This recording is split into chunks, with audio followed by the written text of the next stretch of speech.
મિત્રો જો તો આપણે આ ગોળીવાળાવાળી સાઈડ ઉપર તમને સંડાસ બાથરૂમનું જે આગળ ખેંચ્યું છે તે બતાવી દઉં, અને એક અંડરગ્રાઉન્ડ વોચ પણ બનાવવાનો છે એનું વોચ પણ બતાવી દઉં.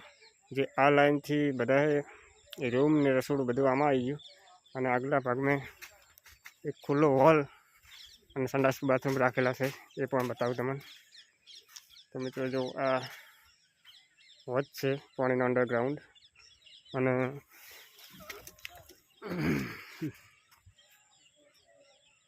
તો સંડાસ બાથરૂમ અને અંડરગ્રાઉન્ડ વોચ, અને અહીંયા ઓસરીનો ભાગ સારો ખુલ્લો. સેમ પેલી બાજુ પણ ઓસરીનો ભાગ,